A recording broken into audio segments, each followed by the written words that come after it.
Welcome to the first official episode of the LightWeavers Book Club. Beginning with this episode, we're starting a new series on the book Flourish by Bob Podolsky. In fact, Bob will be joining us for the remainder of the series as a special guest that we can ask questions to. Anyone who wants to join can, of course, ask any questions.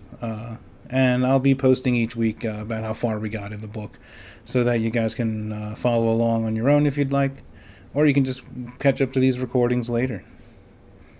We're going to start. There was a bit of chatter in the beginning, and then, I kind of cut that part out, and we're going to walk right immediately into the book, beginning now. Flourish, an alternative to government and other hierarchies, by Robert Podolsky. Who's that, Bob? With Clyde Cleveland. This is the 3rd edition, not even available in physical format yet. Listen to this dedication. I dedicate this book to the memory of my loving wife of 38 years, Leah Frankel Podolsky, without whose unstinting patience and support my research and writings would never have been possible. Thank you, Gypsy. I miss you. Bob Podolsky.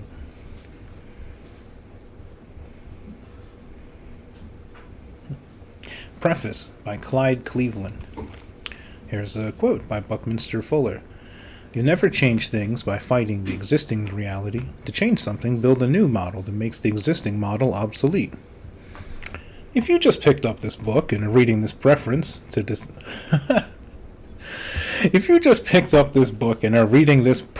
decide whether to continue, then I pray with all my heart, mind, and soul that the words I have set forth here inspire you as you've never been inspired before.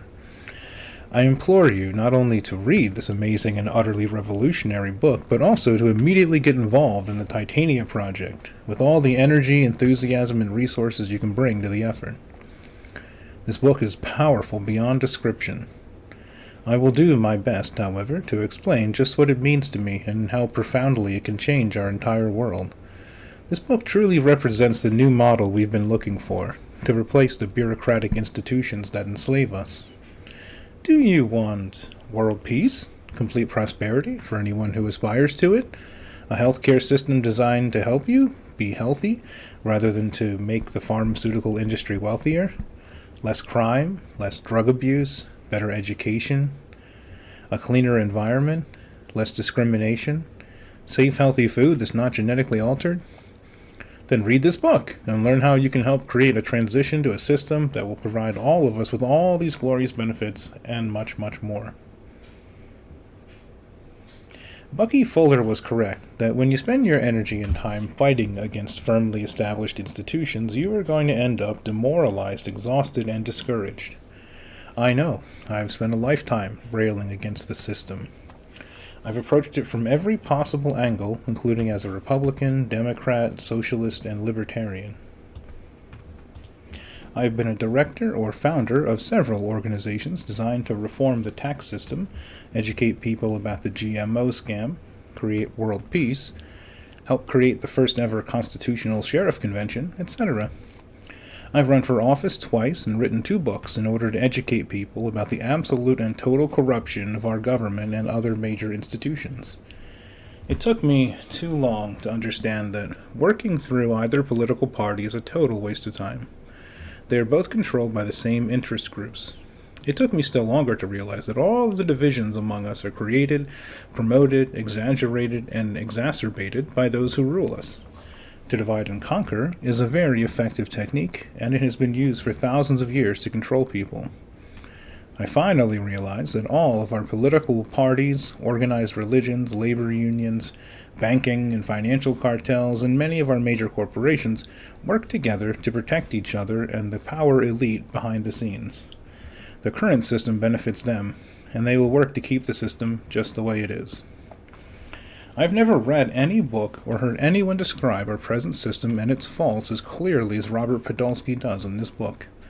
He spent a lifetime doing research to bring out this knowledge. Describing the present corrupt, top-down, force-based system we've lived under on this planet for nearly 8,000 years is only a small part of what he does in this book. The real meat of this book is the solution presented to create an alternative system. The author is absolutely correct about the importance of ethics. Without a system of ethics which becomes the agreed upon prime directive of the vast majority of our society, we are doomed. Anyone who has studied the founding of the American Republic knows that, for the most part, a very high level of ethical conduct pervaded commerce and business in the 1700s. The founders knew that without high moral and ethical standards, a freedom-based, bottom-up model of governance would not last for long. An ethical code is only part of the solution presented.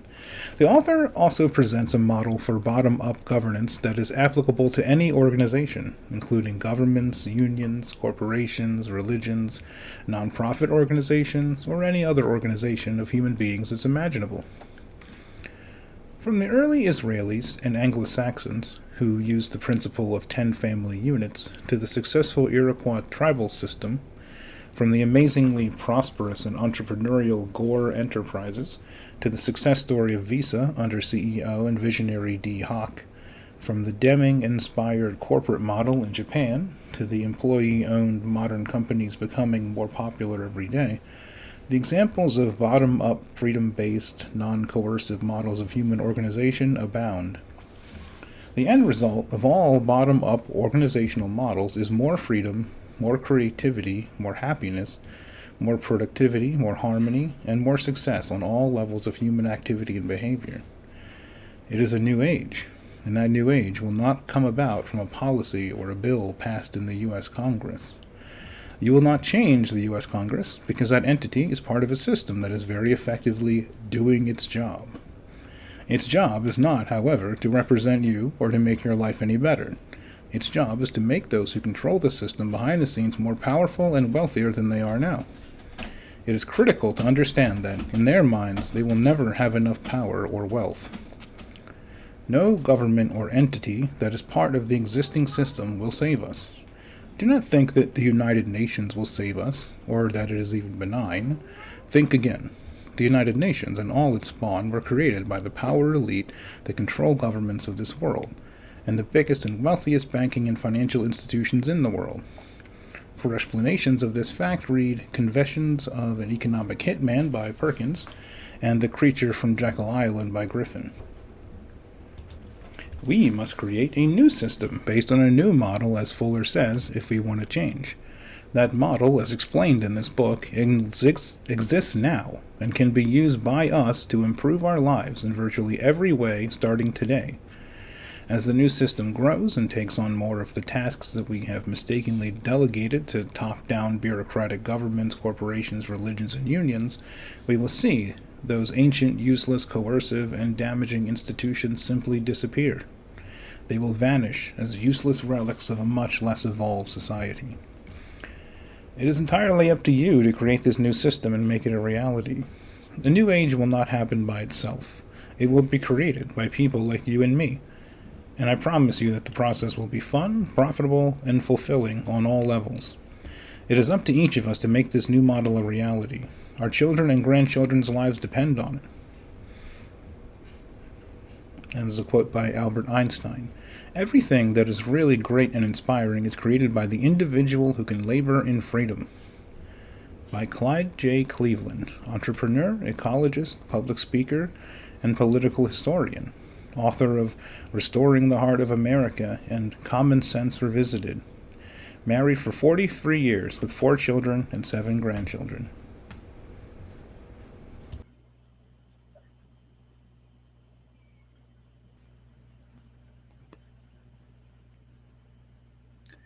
I think it's a little grandiose. Makes me blush a little bit.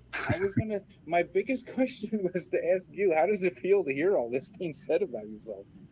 Well, it's gratifying on one level, and it's I don't often think of myself in those terms as the author, but I'm pleased to know that somebody does. Yeah, it's other people are often much nicer to us than we are to ourselves. Yeah, that's true. Very true. See, I was wondering. I've heard the Buckminster Fuller quote in the past from different people. and a lot more recently in the last 2 or 3 years from different people. What was the context? Because I have a little Buckminster Fuller book that was a graduation address that he did, and I kind of get a sense of what his life career was, but I kind of thought he was working on behalf of the establishment. So that's why I'm curious as to the nature of that quote, if you're more familiar with the background on it. Maybe they thought he was too. Well, I don't know. I know he was part of. I think he was part of things like Manhattan Project or something of that nature. I mean, maybe some MK Ultra stuff. He was involved in some of those kinds of projects for sure. Maybe not those exact ones. I think that his real claim to fame is that he early on learned to think outside the box, to think for himself, and to not accept what was commonly believed. And that takes a real talent. It has been shown statistically on many occasions that in any given field, the creative work that is done happens on the fringes of that group that is involved in it. That the mainstream in any field is not very creative. They mostly follow along, do as they're told, and believe what they're told to believe. But out on the fringes are the creative people who refuse to accept the mainstream worldview. And I tend to think this is true. My own experience, I have a lot of evidence in my own experience of this being so. So I think that's really where he's coming from, not so much that his particular background prepared him better than it prepares most people, but rather that he just refused to be stuck in the box or cartelized. And I had a similar experience that long ago decided not to join a cartel, which meant a lot of sacrifices on my part because I could have made a lot of money joining a cartel and chose rather to be relatively poor and free. And I've never regretted that decision. I think the quality of the work you've done after that shows itself, because I think if you had compromised your values in some way, your work wouldn't have come out the same way.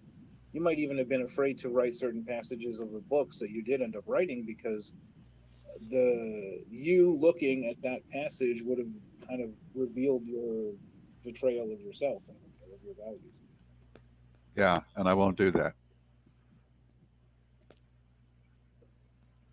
Yeah, from the perspective of people that might want to control a society or something, I think somebody like Buckminster Fuller is one of those guys that if you don't control him, he's going to be a real wild card. Like you basically have to at least hire him because if not, he's going to be a real problem. They can try to give him a project to do. Maybe he'll help them, maybe he won't, but at least he's busy. I get it. Yeah.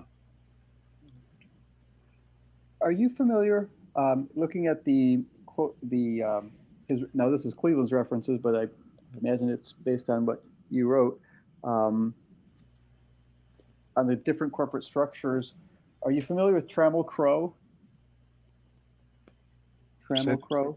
No, can't say I am. Long about when Trump first came out, to become famous as the big real estate developer, there was a great quote. Trammell Crow is a real estate developer, commercial real estate developer from Texas. He's probably passed away now. But the joke was that, yes, Donald Trump can look out of his office in New York City and see all he owns. Trammell Crow could look outside his office and not see all he owns because he owns half the continent. Wow. It's a very, the Trammell Crow company still exists as far as I know. in commercial real estate. So they just owned all sorts of properties all over the country. Mm. And the reason why I mention them is that their methodology was very similar, as I understand it, to J.C. Penney's, where, you know, in the 80s, as everybody has to rewrite history and say, well, we're not going to call our employees, we're going to call them associates, just like J.C. Penney. It's like, well, yeah, because J.C. Penney really had associates. The managers of the stores were part of a partnership. And that was the same sort of model that Trammell Crow used, in which the property managers of these commercial properties could end up being partners. And the you know, the corporate, what do you call it? The corporate map diagram. Yeah, the organizational chart. The organizational chart was really like, you know, like just lots of little fingers going out. It's a good model. Yep, and so the you know, the young property manager, leasing agent could aspire to actually being a partner in that commercial property, and then moving on up, and so it was a really clever system that you know, put an ownership stake, you know, in which they were real associates. And as I understand it, the J.C. Penney model of the stores were that the managers also became partners in the company, so they really were associates, not just the right. The verbal fake stuff that they, you know, gave us later on. Feel good capitalism versus real creative stuff. But so I just wondered if you'd been familiar with Trammell Crow or not, because that's I'm not familiar with that. I am familiar with some other companies that have a similar model. For example, the Gore-Tex manufacturer is put together that way, and originally Visa was put together that way. Unfortunately, Visa wound up getting sold to a traditional corporate hierarchy, and they lost that advantage. But when Visa was first formed, they organized.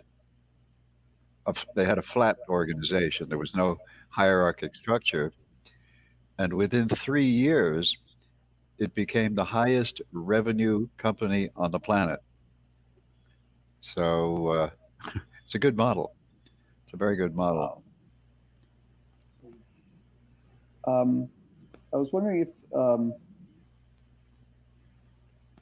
my God, I lost it. I had a great It'll come back.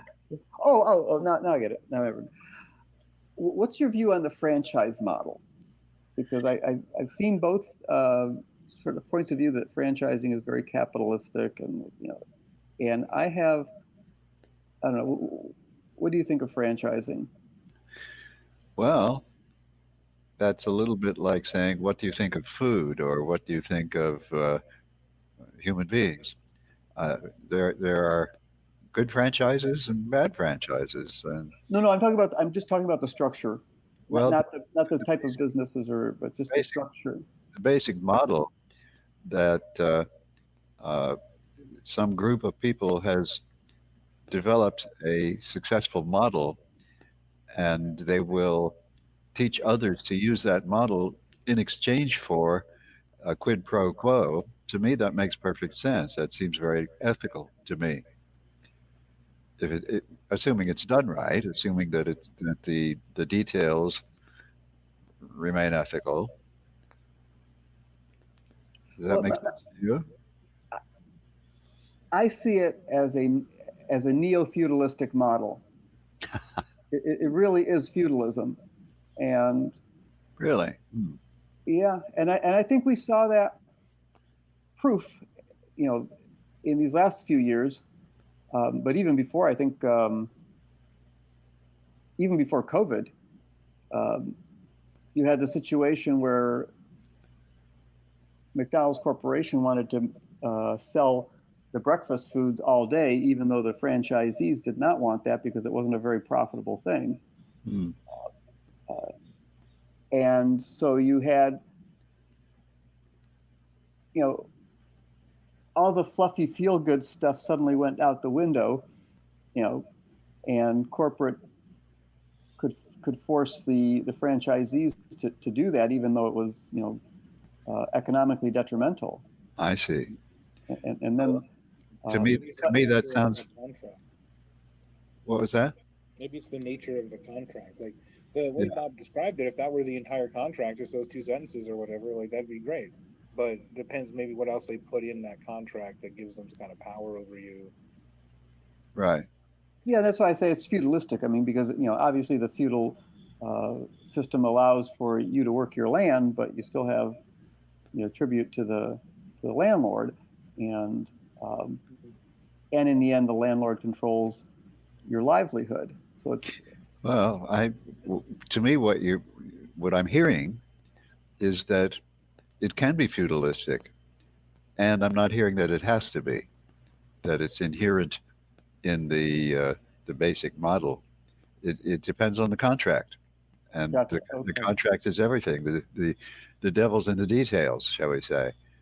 That if it's written up and presented and carried out ethically, then it's not a feudal system. But if it's run the other way, then it is a feudal system. So it might be or it might not be, depending on the details.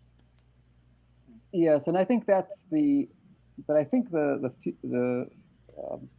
the franchise system is because of those contracts, because it's different than uh, and I'm going to play the age card for us, Don. Sorry, but Best Western, True Value, those are examples of non-feudalistic sort of associations that I would say are better than franchising, because it keeps the independence of the Mm-hmm. local owner better. But I mean, Yeah, this is just a tangent, but I just I just wanted to. it's an interesting and relevant tangent. Thank you for bringing it up. Yeah, that's what that was covered in part of the preface. There was that they were talking about companies that are based on this kind of a model. Yeah, I think another key factor there too is that the feudalistic system, as I remember from school, which 30% of what they told me is true, but roughly, didn't it begin with the enclosure movement? So the difference is that in the feudal system, the land you're working wasn't given to you and you didn't buy it; it was yours, and someone came and told you it was his. Oh, that's interesting. Actually, I was just reading something on the agricultural revolution this morning, and they were talking about the transition from prior and certainly like in the initial phases of agricultural revolution, people were their own landowners, but then as violence came along, the knights and the kind of the wealthy landowners essentially gave up their land ownership to larger land owners so that they could be protected. And that's essentially the origination of the feudal system, was that your landlord was your protector. And so to a large degree, the peasants basically gave up ownership in their land so that they could have that insurance that they wouldn't be killed.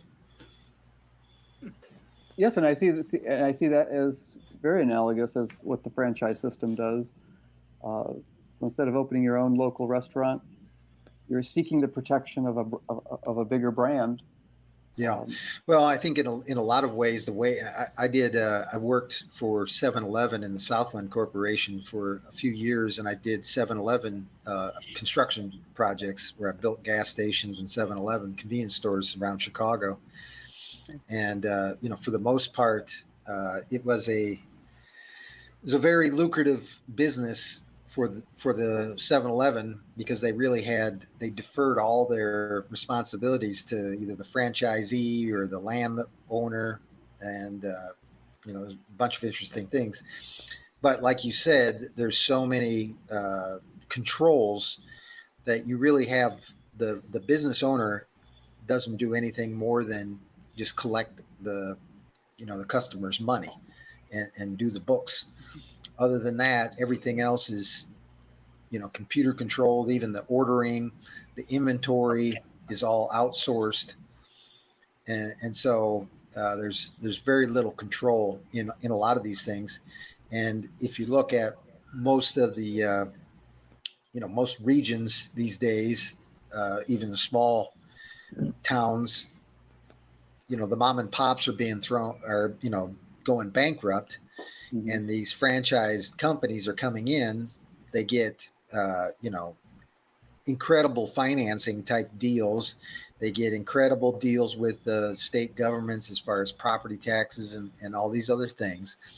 And there's no way that the mom and pops can compete with them. And so they go out of business. And so you get the franchise taco places and the franchise pizza places and all that kind of stuff. And they just, they run the other market. They run the other smaller businesses out of business. Yeah, and I think we can look at the landscape, literally and figuratively, that it's so easy um, to say it looks like a free market arrangement, but the devil in the details is that it's not. And you can look at you can look at a patch of land, and it looks like farmers are farming locally, or would have, at the time, and yet the devil is in those details, that it's not as Yeah, as most free. of the franchisees that I saw in Chicago were Pakistani. They were Pakistani family that that they opened one, and then they'd open it, then they'd bring their cousin or the brother, and they just keep opening more. And to some degree, they would accept those kind of ironclad contracts because they didn't really know any better, and they were willing to work for minuscule amounts of money. Yeah. But there's there's a lot of people who are merchants,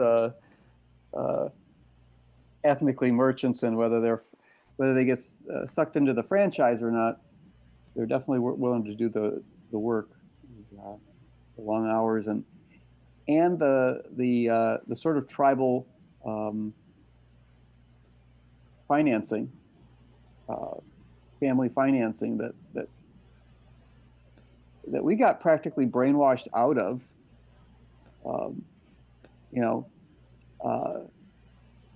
And I find it really fascinating being here in Detroit that, one of the biggest secrets, I think, and not really a secret, but just, clever, interesting trivia. Barry Gordy Jr. was an auto worker, but he started Motown Records with a family business model. So he went to his family and got money to start the company. And you can see at the museum, you can see the founding paper, posted on the wall, with the and that's very that's how a lot of businesses, especially like in these convenience stores or gas stations, these ethnic groups are still doing that. Uncles, aunts, cousins, all pool money to be able to start the business, and then they work together to treadmill it on to the next one and build it up to the next one. I'll just say a Buckminster Fuller reference there. We were talking about him earlier. One of the books that Buckminster Fuller came out with, I think it was his last book, was called The Grunch of Giants. And it was a condemnation of, big government and corporations. That's probably where that quote came from, but I'm not positive on that. That makes sense, yeah. It makes sense that would be his last book, too. Yeah, you're done.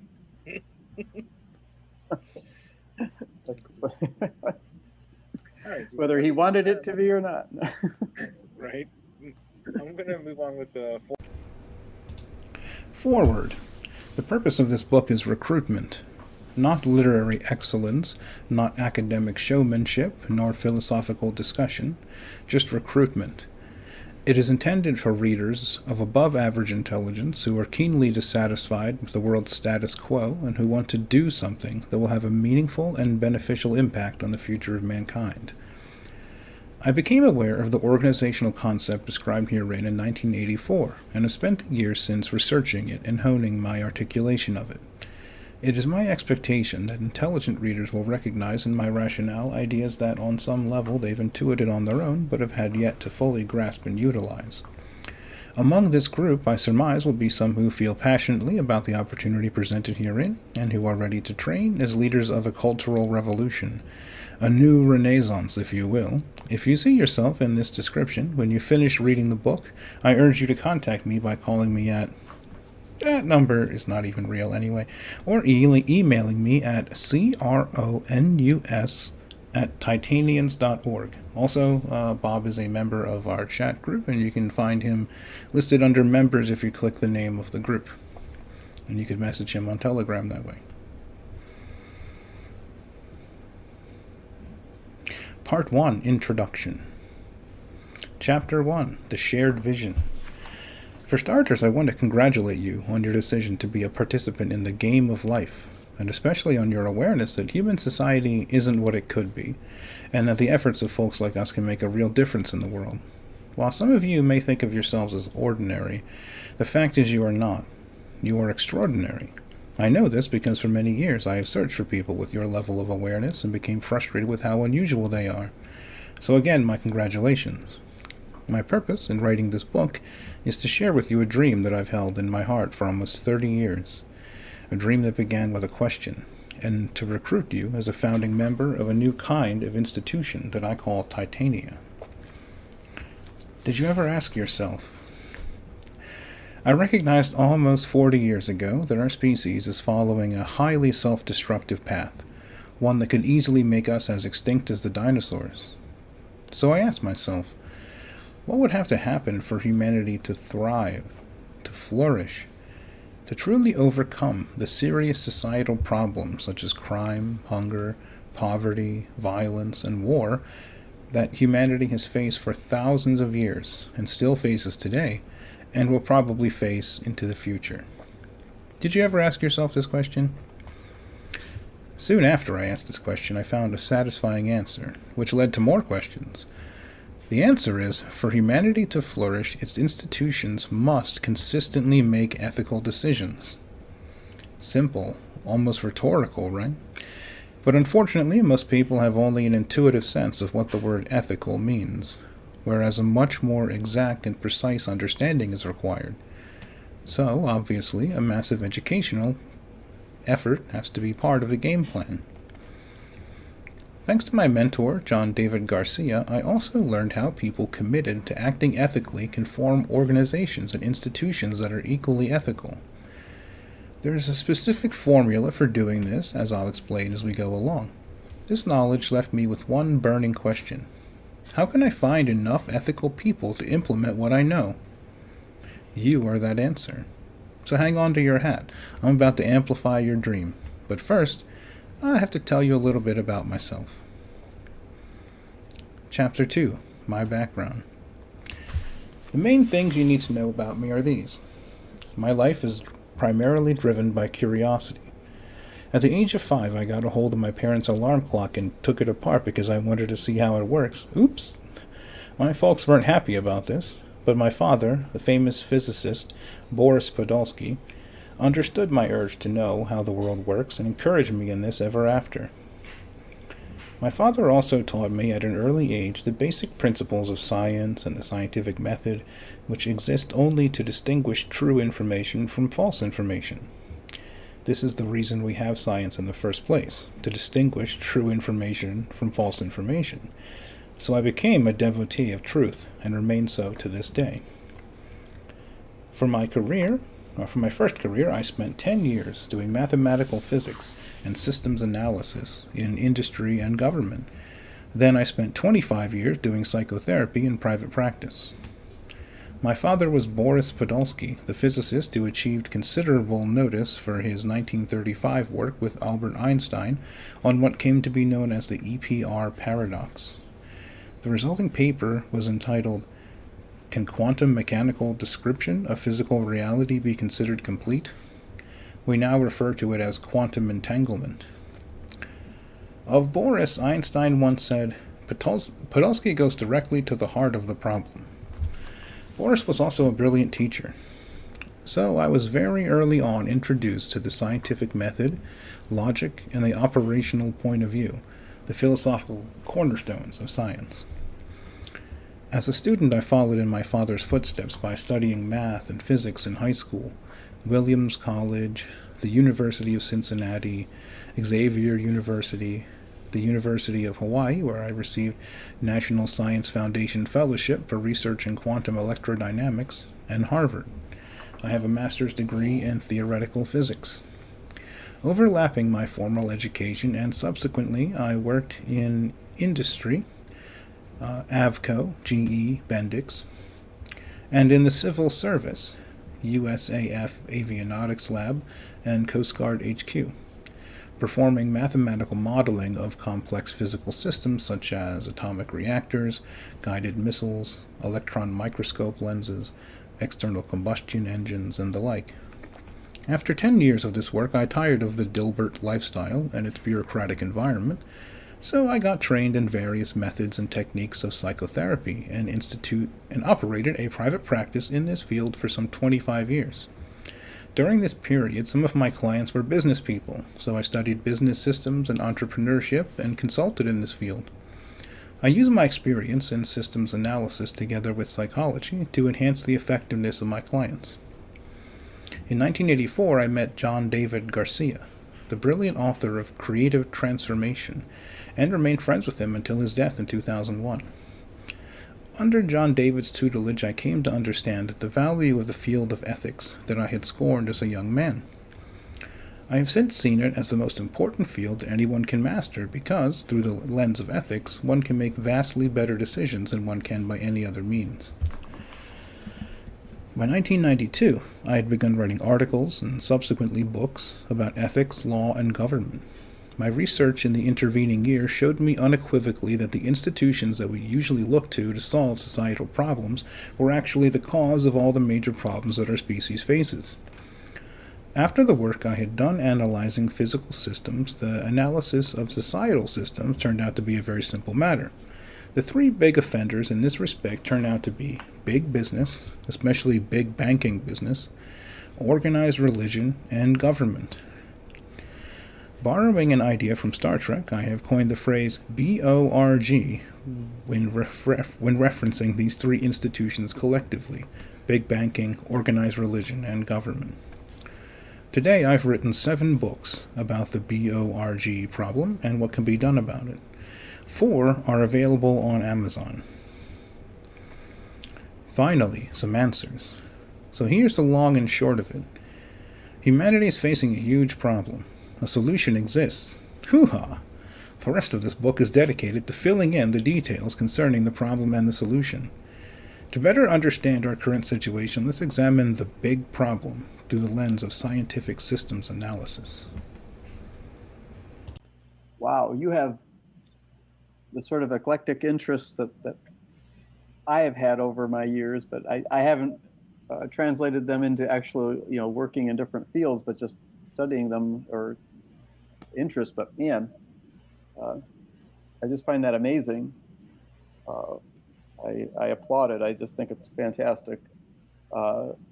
Thank you. I do think we're hopefully coming into a new renaissance where for the young guys that might have been the nerds and the geeks of yesteryear will be the ones that the women swoon over instead of the athletes, and but to have that sort of vast interest and actually fulfill work activity in them I think is fantastic, and actually brings a lot more credibility to the work or at least it could. It doesn't necessarily mean that, but it definitely, I think it adds to the weight of the work. Mm-hmm. Cool. Yeah, I didn't know all of this background either, that you had spent so much time in the hard sciences, but it does actually, when I read other works of yours, it does make sense because of such attention to scientific research and scientific detail that you've done over the years, studying the intentional communities and things like that. Well, I've done more than 25 years of psychotherapy, but but I don't think you mean the same way.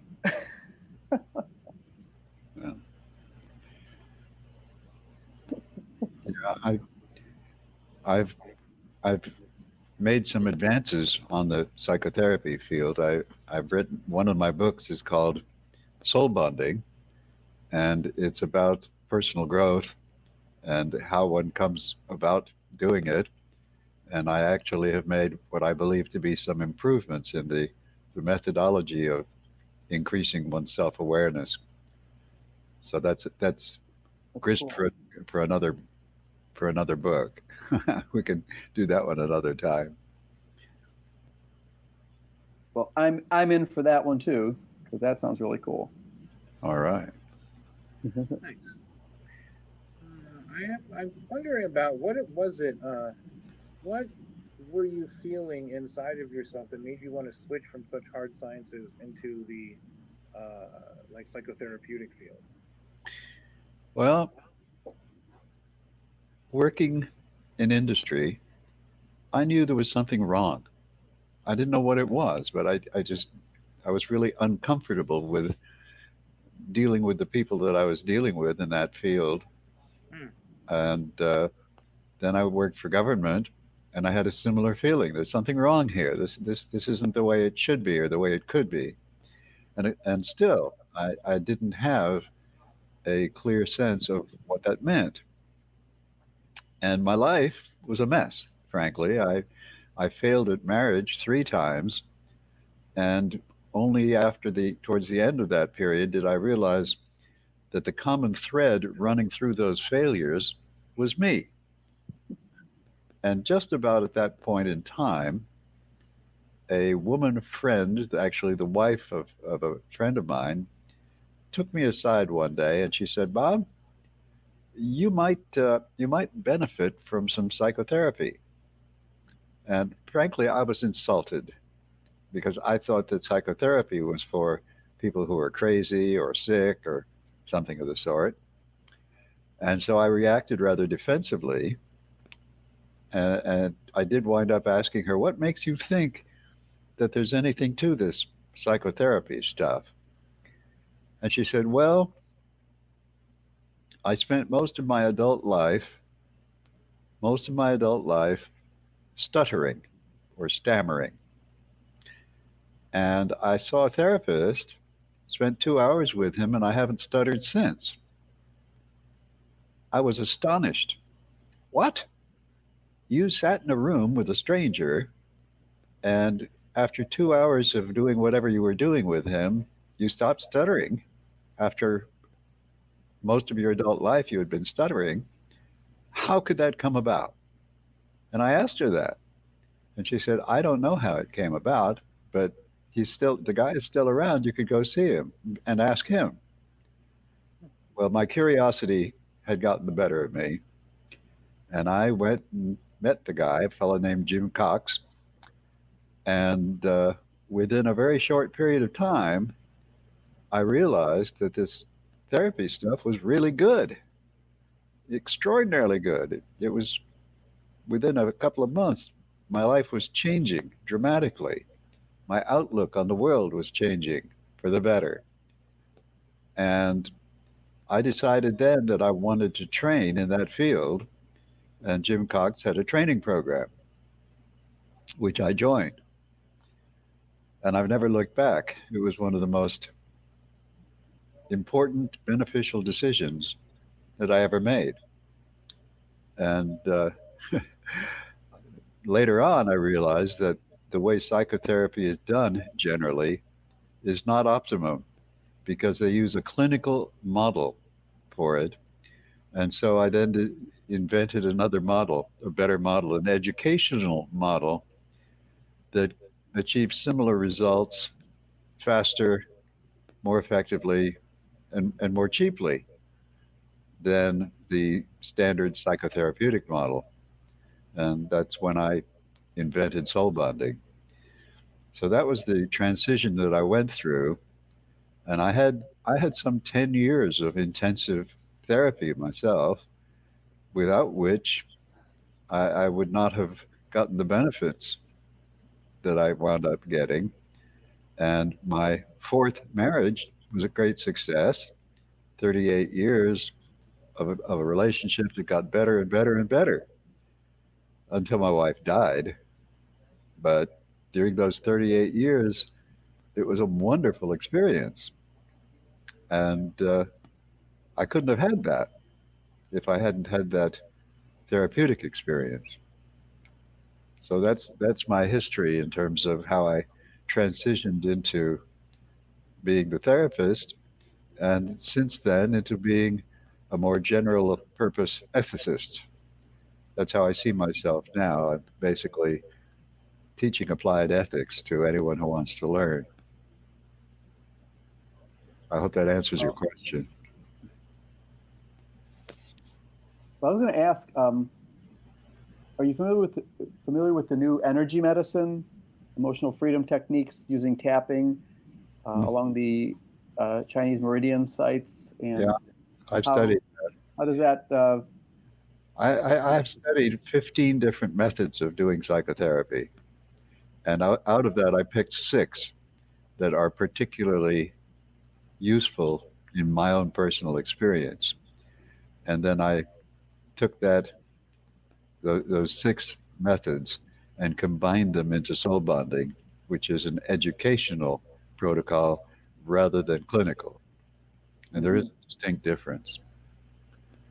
So yeah, I'm aware of a number of other therapies, and I use some of those from time to time if my usual method of doing soul bonding is not proving to be as effective as I want it to be. I have these other tools to fall back on, and that's very, very useful. Cool. I'm excited to read that book. Yeah. Right. Self-improvement, whatever, has been my hobby since, if we call it a hobby or a destiny, since I was probably about 12 or so. That's a good word. Yeah. I look forward to reading that and getting through this. Sorry, we were talking to each other. I just like it's like you're the type of person that I would just love to ask a bunch of questions, because I've got so many different interests, and you have at least, a broader perspective than I do in different areas. It's like, that's where I really think I've met a lot of people, and I have people in my family who like to be the smartest person in the room. And I've always said, I don't like being the smartest person in the room. I want to talk to the smartest person in the room. I want to find the smartest person in the room, but I don't necessarily like being the smartest person in the room. There's a lot of people who, and unfortunately, it's usually people who aren't the smartest person in the room that really long to be the smartest person in the room. Yeah. I don't know if you've noticed that. Oh yeah. Yeah, I invite you, if you wish, to contact me through Telegram, and we can have conversations that are not part of this book club. I'm open to that. Oh, thank you so much. I also have dreams of doing some sort of podcast or something like that, because I think, I don't know, knowledge is fun for me. I discovered the library as a child. Mm-hmm. I think, unfortunately, we have a few generations now that have never experienced the joy of wandering through a library, going down physical rabbit holes before you could do it electronically. Right. And yeah, I mean, I can date it. I mean, Yeah. it's not hyperbole. You know, our library opened in 1974. I was 10 years old, and I just fell in love with it. You know, and I can relate for to a that. lot of people, yeah, a lot of people just don't realize how great, you know, the exploration of knowledge can be, and is. You know, and nothing stops you. I mean, it's just. So, anyways, yes, I just may take you up on that. Thank you so much. Okay. I've often said that real education is nothing more than stimulating the curiosity and teaching people how to get the answers to their questions. Once you do that, there's no stopping them. I There's no love that. stopping them. You know, people are just going to go ahead and do that once they catch on to it. Hmm. To me, that's the ultimate description of real education. Encourage creativity and curiosity and teach people the means of fulfilling that curiosity. And that's all you have to do. That's it. That makes them educated because they'll spend the rest of their lives doing that.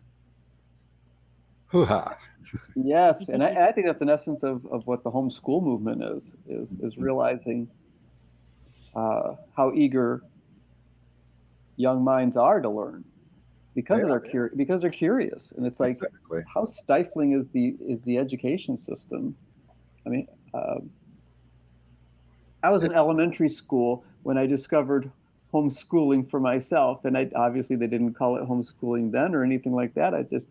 I remember, like all other kids, you know, you saw kids on TV and in the movies, and it's like, God, I'd love to be an actor. It's like, well, and you realize that, you know, oh, they have tutors on the set. That's how they're able uh, to be on the set to do acting. And I'm like, I can remember the swing set I'm swinging on facing the school, and it was elementary, so I had to be sixth grade or less, thinking I would do better traveling with my parents who were, you know, traveling to Europe or something like that. You know, they were, you know, Mhm. my dad and my stepmom. It's like I would do better going with them to discover a new place that they were going to as a world traveler and have a tutor Mhm. than being stuck here because I really didn't like this being in school. I don't So, know if you've seen it. There's a book by a woman named Dana Martin, oh yeah. Dayna, Dana Martin, Mhm. a book called Radical Unschooling. Mm. Excellent book. I have a high regard for her and for the books she's written. She wrote that. She also wrote Peaceful Parenting, that Mhm. explains how to raise children without ever punishing them. And those two books are landmarks from my perspective. I think these are really important works of literature that have conveyed these two messages, really important messages. So, I've discovered a lot of lay people who have academic level innovations, and I think they really do need to be promoted um, and held in higher esteem than a lot of these academics that have proven themselves to be worthless and um, absolutely. yeah. I couldn't agree more. Yeah. Bob, I had a question Yep. about this part of your history here where you made a transition from psychotherapy to teaching ethics. It just struck me because I remember learning. I wanted to be a psychologist in school, and they put you through like career counseling and stuff nowadays, career class where you learn about how careers work and whatever. And so I learned a lot about what you do as a psychologist, and particularly I wanted to be like a prison psychologist, or like maybe even on like death row, or with the kind of people that others felt uncomfortable around or couldn't deal with, because it didn't bother me, and I thought they were the extreme ends of the cases are the most interesting. And Hmm. so I looked into being like a profiler and all that kind of stuff, but I just wanted to help them more than just catch them.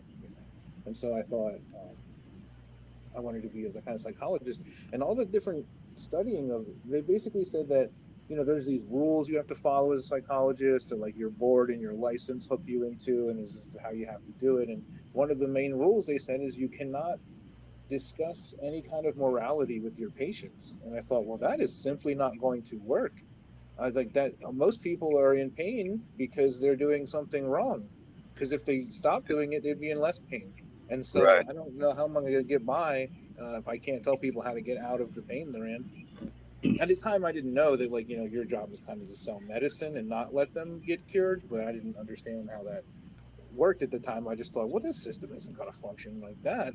There's no way. And I'm going to go work on death row and be like, no, it's cool. You only killed like 6 people. It's fine. Like, you can't not moralize, you know, and then try to help them in any way, because they're dealing with the guilt from having done a bad thing. You can't be like, no, it was fine. Right. So, you know, it struck me that was the leap that you made, was from like psychotherapy to like, well, I'm going to teach people how to not even have this problem in the first place, maybe. Right. Exactly. You put your finger right on it. That's exactly what happened. I still do soul bonding with people individually and occasionally do groups and workshops, but my focus is on the applied ethics and articulating that in a way that people can understand. So I too cannot imagine doing personal growth work and not address the questions concerning ethics and morality. It's really important stuff. Very important. Would you say that part of the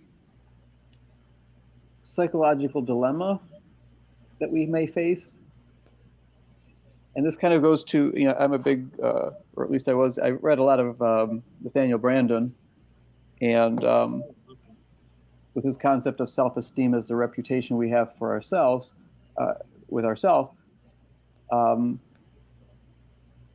of that has to include our ethics, and to the degree that we are living up to it, or if we haven't even, you know, whether we have even delineated them in our own mind, in our own sense of what our ethics are, and then on top of that, whether we're living up to it or not.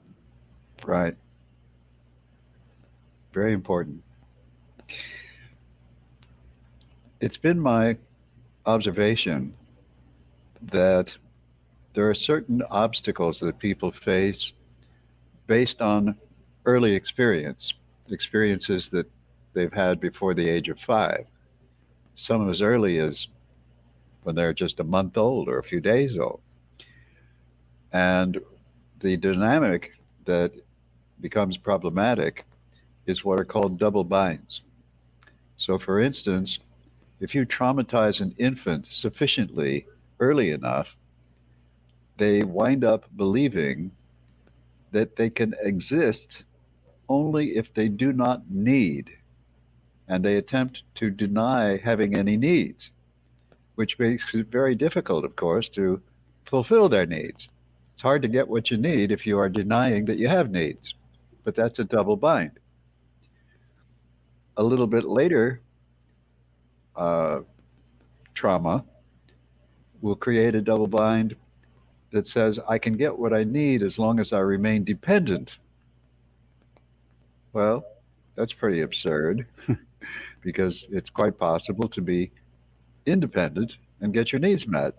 But that's the double bind that people get stuck in, and they remain dependent on others. And then the next double bind that people encounter, depending on how and when they get traumatized, is I can be independent as long as I don't let myself be close to other people. Being close, of course, means being willing to communicate my feelings to them and about them, and being comfortable when they do the same thing. So it's another double bind. Still later, trauma. I can be close if I give up my freedom becomes another double bind, where people present themselves to you as, I'll do anything you want. I'll be anyone you want. You love me, and I'll be whoever you want me to be. I'll be your slave. Hidden behind that mask is they want you to be their slave. Oops, problematic. And finally, there's another double bind that says basically, I can be free if I don't love. Out of fear of becoming the slave, there are people who characteristically have this double bind.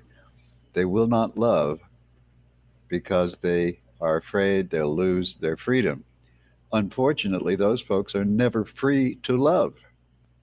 Oops, big mistake. So these double binds then become the touchstones for recognizing the efficacy of a therapeutic intervention. If someone's life is ruled by one or more, and it's often more than one or more of these double binds, you know that you've had a successful intervention when the double bind is no longer in play, and they can actually have both sides of the coin, as it were, without the conflict. So this is explained in detail in my book on soul bonding, but it's very much tied up with how personal growth and ethics and morality come together. Very much. That is amazing. I won't reveal which one I will pick. Which ones? Like pick a card. Well, I know which ones I have, but is there any difference in severe situations where parents, like I suspect it, not a diagnosis because I can't diagnose, but very narcissistic personalities in my circle. That's got to have a bigger effect than, quote, normal families or parents or whatever. That goes with the double bind of insisting on being free by not loving. Mm-hmm. That's one of the characteristics of narcissism and the narcissistic character structures. So yeah, knowing your own character structure and your own double binds is a very big piece of recovery. Very big piece. If you don't know your double binds and you don't know your own character structure, you're kind of at a loss as to, okay, in what direction do I grow? Yeah, and this is why I have a big issue with mindset. The people that promote mindset, and I like to say that I really don't think my problem is that I haven't blown myself enough kisses, because right. There is a point where you get really kind of fed up with that. And I said I work in real estate investing community and rehabbing, and it's like you can talk about the quality of the paint and how if you just paint it the right color, the room's going to look great. But there's some of us here who have mold on the wall, and you keep not addressing the mold on the wall. And the more you tell me to keep painting it with the mindset and the positive this, the more frustrating it gets when the mold comes through. Right. And we haven't solved that problem. And that problem for a lot of people is the real issue. It's not, right. It's not like I don't know what I really, really want. I don't know what I enjoy, really, really enjoy or whatever. And it's not that I haven't really, really tried, because I've tried. I've painted it 1,000 times, Mind mold. What's that? Mind mold. Yeah, exactly. It's like a mind mold, and you're trying to extract it or neutralize it or whatever the good metaphor would be. And none of those strategies really, really work for it. And they just make you feel like, what is wrong with me? I keep trying, and it hasn't been solved. But right. Definitely there's I really believe that you're onto something. I think a lot more people are coming up with different avenues of approach that are not so superficial, and in the and it may not be their intention, but in the end you end up feeling like, well, aren't you telling me that I'm broken too? Right.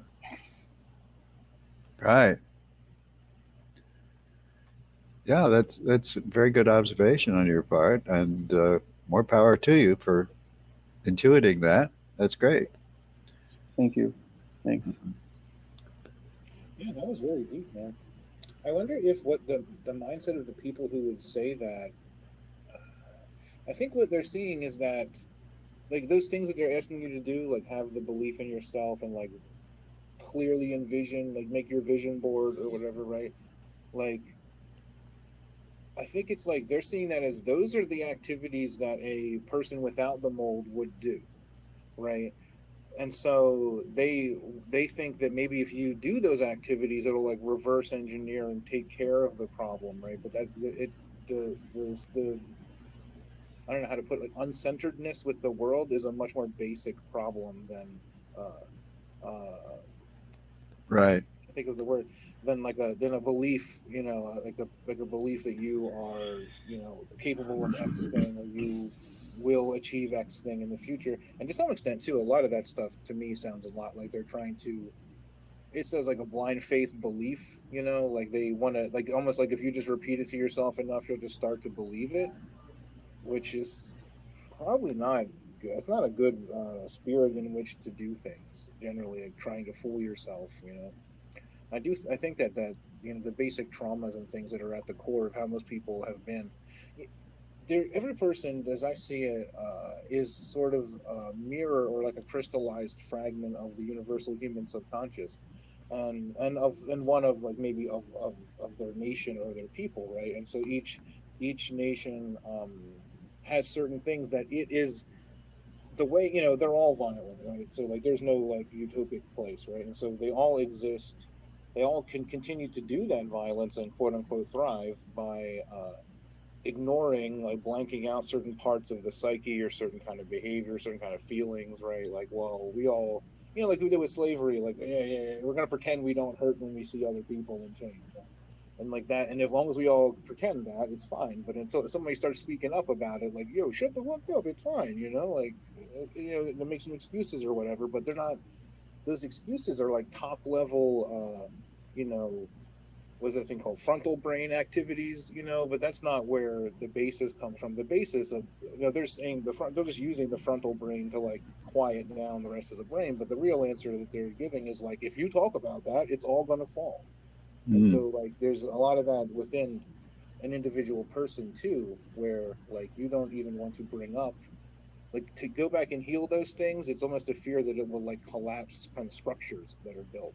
And the Right. more that a person in like hammers stuff into their head with the blind faith, like you're building a house of cards on the structure that's not going to last. Like it looks like it's tall and stuff, but as soon as you go back to heal any of that basic stuff, it's going to collapse the whole thing, because like it shouldn't have been there in the first place, really. That's a place you get to once you've done the healing and things, right? Once you're more centered, you get to where you're like, yeah, I just wake up every day and I believe in myself and everything gets done. But that's not like, it's kind of like the Hollywood actors who are like, top 1% of beautifulness for mankind or whatever. And then they say, yeah, you just got to work hard and then you just get here. And that's because that's what they did. They just worked hard and they got there, but they got there because they're, born with amazing genetics that other people don't have. So they think like the experience of their life is like, they're not being dishonest. Like the experience of their life was like, I worked hard and I had success and I got it. And everyone told me it's because I'm so great. But they did not see in this whole picture where like 99.9% of people don't look like you. Right. Well, and that's with athletic ability as well, where the athletes have a natural athletic talent, and the recipe is to practice like they do, and it's like, yeah, 99% of the rest of the world can practice the way these guys did, and they're they're not going to have that natural talent. I think there's a good news though, that I do think even Tony Robbins is beginning to move into the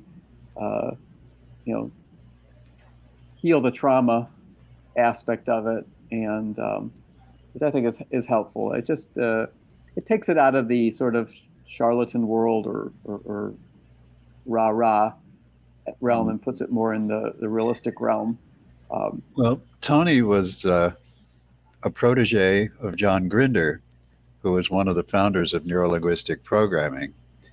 And when I met Tony, he was making himself famous by leading the firewalks that he got to be well known for. And I actually did a Tony Robbins fire walk as a reward or a thank you from John Grinder, who had given a 6-month training program that I attended, and at the end of it, he gave us a fire walk with Tony Robbins. So I found that was profoundly helpful because it took the lid off of my expectations of myself. That I basically had the experience of doing something that I could not explain scientifically. And I looked for explanations. There were a lot of people saying, "Oh well, your body does this or your body does that, and that makes it happen that you get to walk across red hot coals without getting harmed." And on examination, all of those explanations fail. To this day, I do not know of a credible mechanism by which the human body is able to walk barefoot across red hot coals without any harm. And yet I did it, which tells me I can do things that I can't explain. I can do things far beyond what I can explain. And I've had a few other experiences along those lines since then. And I think it's important in personal growth to learn that we have the potential for what you might think of as superpowers. We may or may not realize those potentials, but we have them. It's built into us, it's hardwired, and we can learn to tap into those abilities, and wonderful things happen. And I have been offered many times the opportunity to do additional firewalks, but I've turned them down because I got from the firewalk what I needed. Just taking the lid off of my expectations of myself. That's what I needed, and that's what I got. And it's worthwhile for that if you're in a position to do it, and if that's what you need. Yes, and I think Wim Hof and his cold is also doing that. So there's different areas where we can test the limits of what we thought we could do. Right. Good example. I do like that, and yeah, and I'm willing to look at my lifetime because I know it's kind of blossomed in my lifetime. You know, there is a self-indulgent quality to the self-help movement. You know, there is a sort of and I think even Wayne Dyer talked about this at the beginning of this era of self-help, where he talked about the lady that lived next door. He was seeing clients at his home on Long Island, and the lady next door had like 6 kids, and she was always busy. And it's like chatting at and Dyer's getting his his high-end clients, and he chats with the neighbor. He goes, if anybody should be having struggles, it's you. You work so darn hard. You've got all these kids, and you're doing, you're just handling it. She goes, well, I've been thinking about having a nervous breakdown. Like, yeah, I'm just too busy with these damn kids. I just was thinking about it. So I definitely think that there's an element. I'm willing to look at all of the aspects of it, and I love them all. I mean, really, I can criticize some of them or recognize their shortcomings, but in the end, it's a smorgasbord, and you got to pick the one that's that really satisfies and solves your own problems. Yeah. And luckily, there's just a lot of choices now. Yeah, I agree. And I think it's important to have fun. I often tell myself, if I'm not having fun, I'm doing something wrong. So life has become a lot more fun. I like that. I need to do that. Yes, add that fun element into my life. I will take that as advice, actually, or a reminder. Okay. All right. I remember when I was a child, people were always telling me, like, this is not a game, Don. This is not a game. And eventually I came up, like, out of nowhere, as it happens sometimes, with the retort of, like, everything in life is a game. It's all a game or a toy, or you're not looking at it right. And then they're like, shut up, go in the corner. Yeah. Game of life. I love it. I do. For those who want to look ahead, I want to mention that Chapter 4 is where most of the meat of the discussion of ethics is contained. So chapter 3 is good for analysis of the problem, but chapter 4 presents a lot of the solution to the problem. And so for those of you wishing to read ahead and kind of get a head start, chapter 4 is where it's at. And also, I want to mention that later on in the book, there are a couple of pieces of fiction, because I realized that most of what I wrote in the book is for the left brain, and I also want to feed the right brain. So I wrote a couple of pieces of fiction. One is called The Legend of Odoka, the Castle Builder, and the other is called The Real Story of Moses and the 10 Suggestions. So those are fiction, and I hope you enjoy them. And I'm looking forward to carrying on through this whole discussion and then moving on to another book.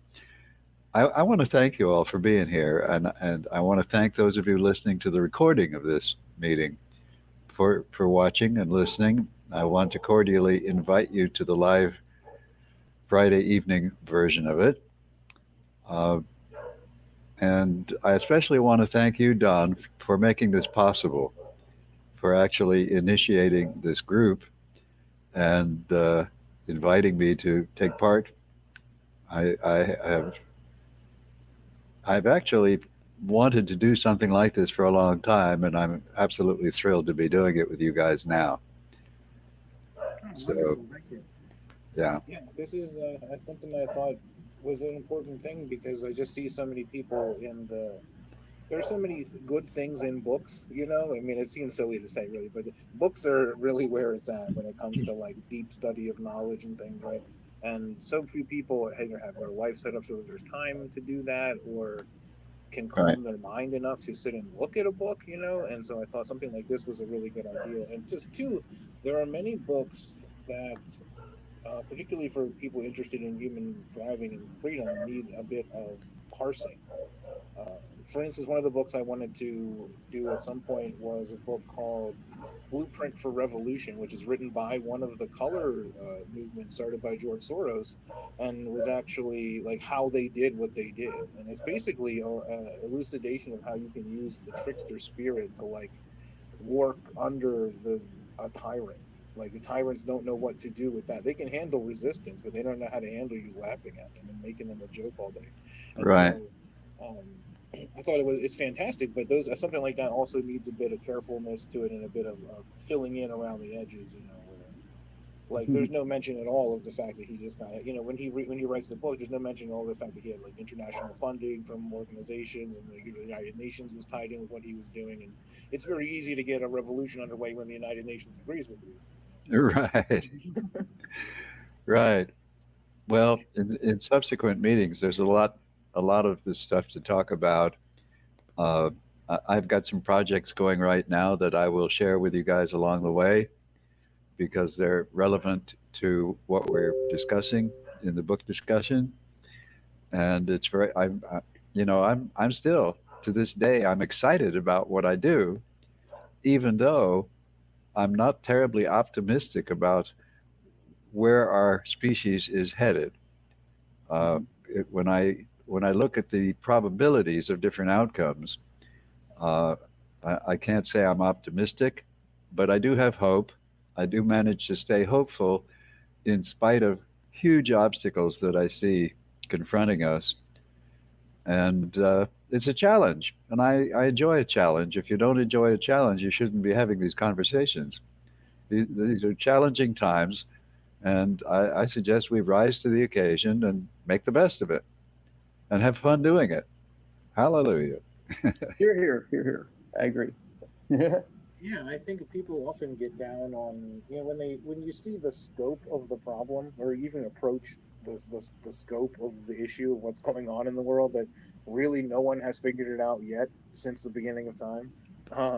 That it seems like a big issue, but I was raised by video games, and so for me, this is just like the normal course of life where you start in your level 1 and none of the enemies are defeated, and this is just how life goes. Like when you start the project, it's not none of it's done, and then you just kind of build your way up there.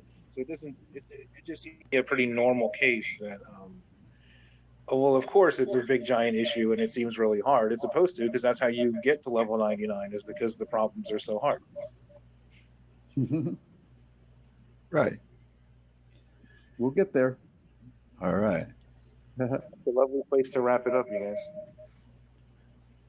Thank you so much. I really appreciated this. And thank you, Don, too, as well, because like I've told you, this has been an elixir for me, and tonight was with a nightcap. So thank you so much. I thank you all. You're heroes in my book. You're doing the good work, and I'm just delighted to be a part of it. So, does that mean that we're wrapping it up for the night and we're going to meet again next week? All right. Sounds good to me. Have a great week, all of you. Please have a great week. Have fun. Hang in there. All right. Thank you. See you later, guys. Bye-bye. Adios.